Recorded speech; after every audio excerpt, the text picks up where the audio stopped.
Students, today we'll be discussing how to target JEE Mains April 2020. आप सब ने जनवरी वाला पेपर दे दिया है, तो आप अपनी परफॉर्मेंस एनालाइज कर चुके होंगे और आपको अपनी शॉर्टकमिंग्स पता होंगी। तो मेन चीज़ ये होती है, नंबर 1 पॉइंट की लैक ऑफ प्रिपरेशन, कि किन टॉपिक्स में हमने कम प्रिपेयर किया, क्या हमारे वीक पॉइंट्स हैं। दूसरा, हमारा जो मेन कॉज होता है लेस मार्क्स का, दैट इज कैलकुलेशन पार्ट में हम वीक हुए, या तीसरा होता है टाइम मैनेजमेंट। ठीक है, and it could be because of exam pressure also, या फिर आपको टाइम मैनेजमेंट आपने इनफ टेस्ट प्रैक्टिस नहीं किए हैं इस वजह से। Is it all right? तो आज के टॉपिक में हम ये सारी चीजें डिस्कस करेंगे ताकि आप अप्रैल 2020 में जैन 2020 से बहुत ज़्यादा बेटर परफॉर्मेंस दे सको और जो गलतियां हमने करी हैं वो हम रिपीट ना करें। ओके स्टूडेंट्स, आपने सबने जनवरी 2020 जेईई मेंस का पेपर दे दिया? Yes ma'am. तो कैसा हुआ? क्या इंप्रूव करना है? Yes ma'am. ठीक है, अब देखो बोर्ड एग्जाम्स भी आ रहे हैं। ठीक है, तो आज हम ये देखेंगे कि बोर्ड एग्जाम्स भी देने हैं हमने, ठीक है, और जेईई मेंस अपना रैंक भी इंप्रूव करना है। वी आर लकी कि हम नॉन मेडिकल वालों को 2 चांसेस मिल रहे हैं। ठीक है, तो इसका पूरा फायदा उठाना है। अब आपको ऑल इंडिया लेवल पे पता चल गया है कि हम कहाँ स्टैंड करते हैं और हमारी शॉर्टकमिंग्स क्या हैं। सबने पेपर दिया है, हर एक बच्चे की अलग अलग प्रॉब्लम्स होती हैं कि जिस वजह से वो इतना अच्छा परफॉर्म नहीं कर पाए। ठीक है, पहला रीजन ये होता है कि हमने एग्जाम का प्रेशर ले लिया, कि हम नर्वस हो गए उस टाइम पे, क्योंकि हमें ये लग रहा है कि यही वो है 3 घंटे जिसमें हमारा करियर डिसाइड होने वाला है। ठीक है, क्योंकि एग्जाम के पहले या बाद में हम वही क्वेश्चन पेपर करते हैं तो हमसे हो जाता है, अभी नहीं हो रहा है। दूसरा रीजन ये होता है कि हमें ये पता चल जाता है कि हमें किन किन टॉपिक्स में प्रिपरेशन की और जरूरत है। ठीक है, कि हमने वो टॉपिक्स नहीं किए अच्छी तरह से जिनके क्वेश्चन ज्यादा आ गए, तो हमें वो एरिया देखना है कि हम ये अभी स्टडी करेंगे किस चैप्टर में से कितने क्वेश्चंस आए थे, किन चैप्टर्स को अभी करना चाहिए, किन चैप्टर्स को थोड़ा हम बैक पे रख सकते हैं। ठीक है, तीसरी चीज ये होगी कि हम टाइम मैनेजमेंट सीखें। बहुत बच्चों में से आपने ये बोला था, है ना, कि जैसे आपने 2 सब्जेक्ट्स कर लिए, 3rd सब्जेक्ट के लिए आपने सफिशिएंट टाइम नहीं बचाया। यूजुअली ये होता है कि फिजिक्स केमिस्ट्री पहले बच्चे करते हैं, मैथ्स का सेक्शन ज्यादातर बच्चे एंड में करते हैं, जबकि मैथ्स का ही पेपर ऐसा होता है जिसमें हर क्वेश्चन में सॉल्विंग पार्ट होता है। There is not even a single question in which you read the question and take the answer, though there are some questions in physics and chemistry in which you can do that. So that means we have to keep more time for mathematics, whereas it's the other way around. हम physics chemistry में ज़्यादा time लगा के hardly जब 45 minutes या 40 minutes बचते हैं तो हमारी घंटी बचती है कि मैथ्स का पेपर अभी पूरा पड़ा हुआ है। और नर्वसनेस में जब हम मैथ्स के पेपर पे पहुंचते हैं, जब टाइम कम है, तो उस टाइम पे हमारे पास, क्योंकि हम जल्दमई होते हैं, तो मैथ्स में कैलकुलेशन मिस्टेक्स होनी शुरू हो जाती हैं। इससे ये होता है इजी क्वेश्चन पे निकलने बंद हो जाते हैं, तो हमारा और डिमोरलाइज हो जाते हैं। ठीक है, फिर आगे वाले क्वेश्चंस हमें और टफ लगने लग जाते हैं। तो हमें ये देखना है इन चीज़ों को हम कैसे ओवरकम करें। Is it all right? और तीसरा है मेन जो मैथ्स में होता है कैलकुलेशन पार्ट। कई बार आपको थ्योरी पार्ट पता होता है, आपको मालूम होता है कि आपको वो क्वेश्चन कैसे करना है, पर आप कैलकुलेशन पार्ट में फंस जाते हो। ठीक है, तो इन सारी चीज़ों को ओवरकम कैसे करना है वो हम देखते हैं। सबसे पहले मैं आती हूँ कि टॉपिक्स के ऊपर। उसके लिए मैं आपको ये बताती हूँ कि इस बार ये जो हमारा जेईई मेंस जनवरी वाला जो पेपर हुआ था, उसमें किन किन टॉपिक्स के ऊपर मैक्सिमम क्वेश्चंस आए थे। तो जो सबसे पहला है हमारा वो है डिफरेंशियल कैलकुलस। अब आपको मालूम है डिफरेंशियल कैलकुलस एक पूरा यूनिट की तरह है जिसमें हमारे पास छोटे छोटे और चैप्टर्स हैं। जैसे डिफरेंशियल कैलकुलस में हमारा आता है फंक्शंस आ गया, फिर हमारे पास आ गया लिमिट्स, फिर हमारे पास आ गया कॉन्टिन्यूटी, फिर हमारे पास आएगा उसमें differentiability, and then we have lastly application of derivatives. Right? These are the topics which are under this.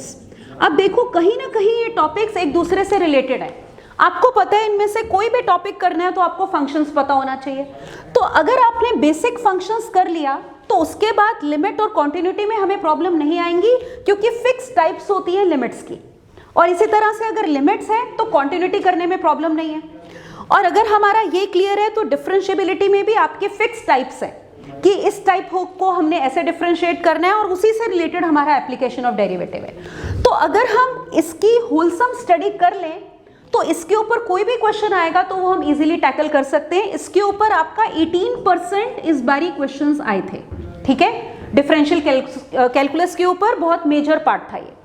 दूसरा जो इंपॉर्टेंट टॉपिक था वो आपको सबको पता है, अगेन कोऑर्डिनेट ज्योमेट्री, ठीक है। As I always tell you कि बहुत ही इंपॉर्टेंट टॉपिक है, इसके ऊपर मेंस और एडवांस दोनों में बहुत सारे क्वेश्चंस आते हैं।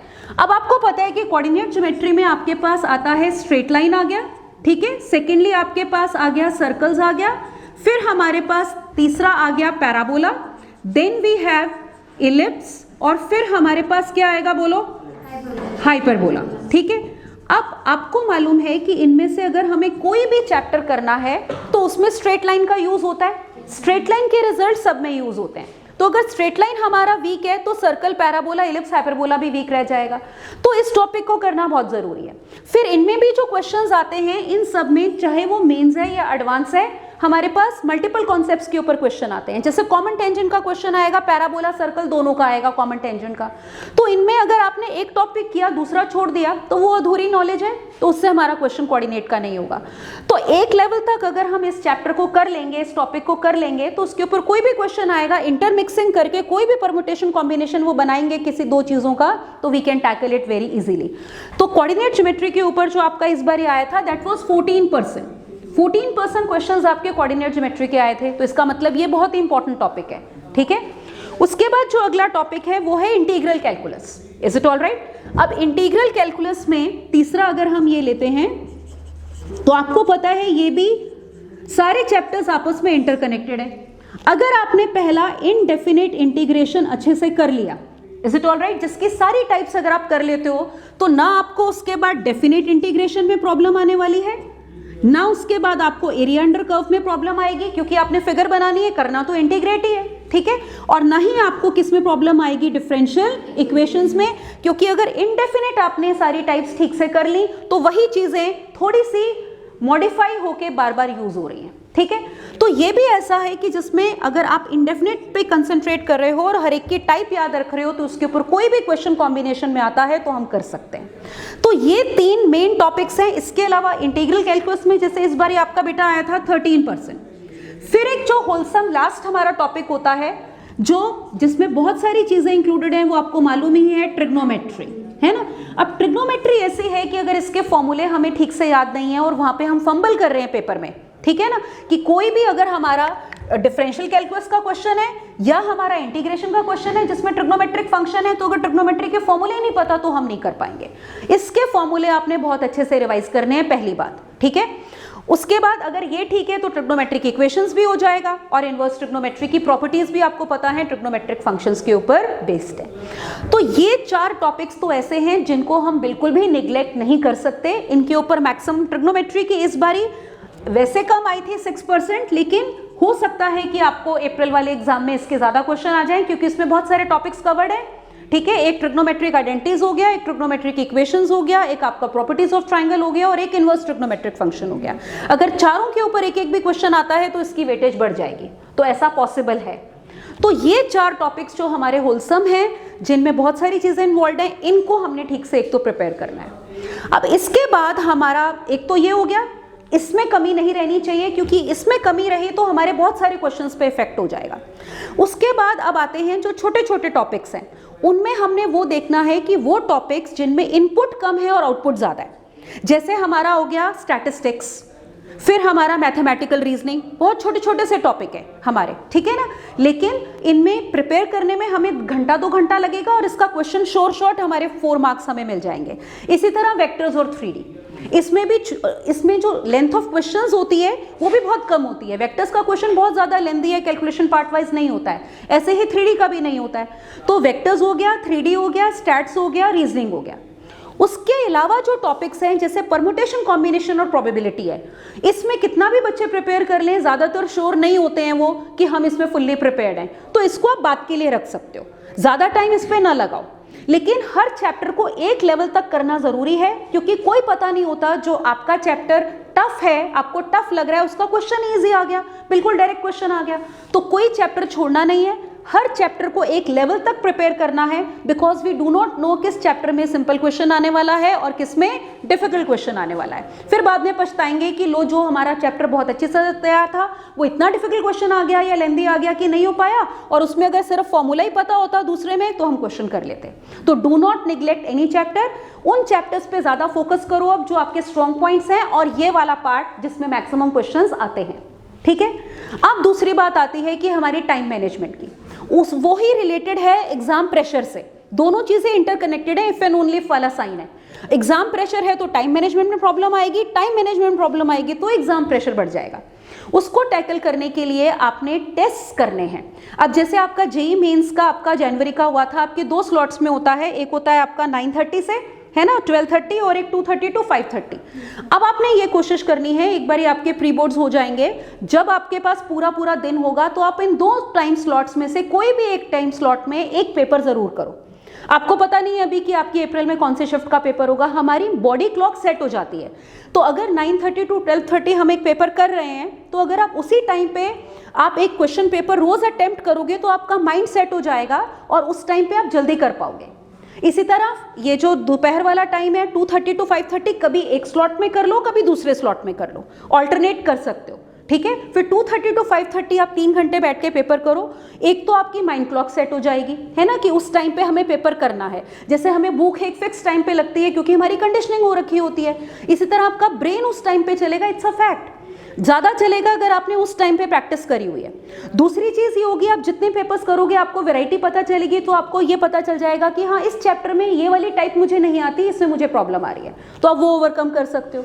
तीसरा, आपको ये पता चल जाएगा 3 घंटे में आप कितने क्वेश्चंस कर पा रहे हो। जैसे जैसे आप आगे बढ़ोगे आपने कोशिश करनी है कि हम 3 घंटे में ज्यादा से ज्यादा क्वेश्चंस करें, तो आपको ये पता चलेगा कि हमने किस चैप्टर पे या किस सब्जेक्ट पे ज्यादा टाइम लगा दिया। एक क्वेश्चन पे अटकना नहीं होता, एक क्वेश्चन पे 2 मिनट से ज्यादा बिल्कुल भी नहीं लगाने हैं। अगर हमने लगाए तो हमें इसका जो मतलब कि पेनल्टी है वो उन क्वेश्चन से देनी पड़ेगी जो हमें आते थे और हम छोड़ के आ गए। तो do not linger on to any question for a very long time, ठीक है। Just do it for a shorter period of time. Attempt only those questions in the first round which are easy, which are manageable, which are not lengthy and about which you are sure. Is it all right? Yeah. और तीसरा, आपकी speed भी automatically बढ़ जाएगी। और calculation part आपने and तक करना है जब वो पेपर करोगे, क्योंकि आपको ये सब्जेक्टिव पेपर नहीं है कि लास्ट में कैलकुलेशन में गलती हो गई तो भी 4 में से 3.5 नंबर मिल जाएंगे, है ना। मार्क्स तो तभी मिलने हैं जब फाइनल आंसर करेक्ट आएगा। तो अगर वो गलत है तो आपने जो भी पहले किया वो बेकार है। मतलब क्वेश्चन को, जैसे डेफिनेट इंटीग्रेशन का क्वेश्चन है या एरिया का क्वेश्चन है, जब तक एरिया करेक्ट नहीं निकला, फिगर बना ली, इंटीग्रल ठीक लिखा, लिमिट्स ठीक ले ली और एंड में कैलकुलेशन में माइनस प्लस की गलती हो गई या व्हाटएवर, तो आपका आंसर गलत हो जाएगा। तो इससे आपको ये फायदा होगा। Is it all right? अब देखो, जो कुछ फैक्टर्स हैं जो आपकी परफॉर्मेंस डिसाइड करते हैं किसी भी एग्जाम में, खासकर अभी जेईई मेंस में जो कि शिफ्ट वाइज पेपर हो रहा है। पहला होता है आपका स्कोर, जो आपने परफॉर्म किया उसका रॉ स्कोर जो आपका आ रहा है, जो कि आपके हाथ में है इंप्रूव करना। दूसरी चीज होती है लेवल ऑफ पेपर। वो हर शिफ्ट में वैसे तो डिफिकल्टी लेवल सेम रखने की कोशिश करी जाती है, पर इतना ऑब्जेक्टिविटी नहीं आ सकती है। थोड़ा बहुत पेपर कोई टफ इजी सब्जेक्ट वाइज हो जाता है, वो आपके हाथ में नहीं है। You can not control the second factor. तीसरा फैक्टर हमारा ये होता है, हमारी जो परसेंटाइल आती है वो इस बात पर डिपेंड करती है कि हमने जिस शिफ्ट में पेपर दिया है उसमें बच्चे कैसे थे। अगर उसमें आपको इंटेलिजेंट बच्चे मिल गए, मान लो इंडिया के टॉपर्स ही आपके उस शिफ्ट में आ गए, तो फिर है ना थोड़ी गड़बड़ है। लेकिन अगर तो वो आप कंट्रोल नहीं कर सकते कि आपके शिफ्ट में कैसे बच्चे आएंगे। तो आपका जो फाइनल रैंक है वो इन 3 फैक्टर्स के ऊपर डिपेंड कर रहा है, आपका raw score, level of paper and then कि आपके पेयर ग्रुप, मतलब कि उस शिफ्ट वाले और बच्चे कैसे हैं। तो आप सिर्फ पहला फैक्टर कंट्रोल कर सकते हो, सेकेंड और थर्ड फैक्टर आपके हाथ में नहीं है, वो आपकी लक है। तो एटलीस्ट जो फैक्टर हम कंट्रोल कर सकते हैं उसमें हम पूरी मेहनत अपनी करें। Is it all right? कोई क्वेरी पूछना चाहता है? Any doubts? No. चलो ठीक है, अब आप अच्छे से प्रिपेयर करो and all the best for your April 2020 exams and I want to see better results from all of you. Is it a promise? Yes ma'am. Okay, thank you.